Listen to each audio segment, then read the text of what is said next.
أعوذ بالله من الشيطان الرجيم. بسم الله الرحمن الرحيم.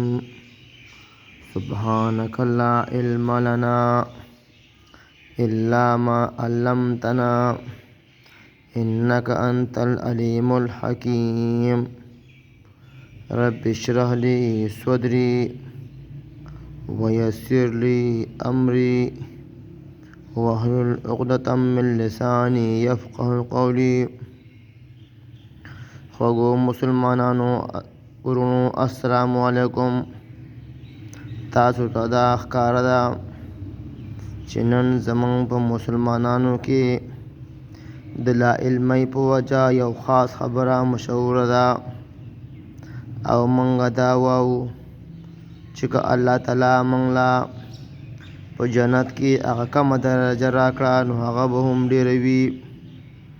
حضرت عایشه رضی الله تعالی عنها نبی کریم صلی الله علیه و وسلم په مخ کې دغه دعا کوله چې ای الله مالا جنت راکې.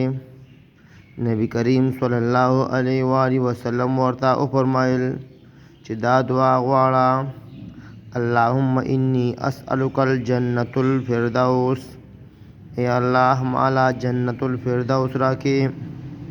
نو زما خوږو وروڼو مسلمانانو تاسو دغه دعا زده کړئ ځکه چې الله جل شانه دا جنت د مسلمانانو لپاره تیار کړی دی.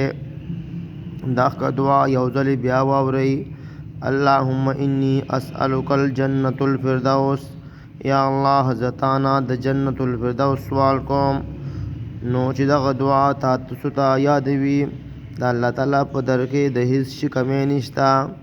دغه دعا به زده کړئ: اللهم انی اسألک الجنة الفردوس. ای الله زتانا د جنت الفردوس سوال کوم. الله جل شانه دې موږ ټول مسلمانان په جنت الفردوس کې داخل کړي. السلام علیکم ورحمۃ اللہ وبرکاتہ.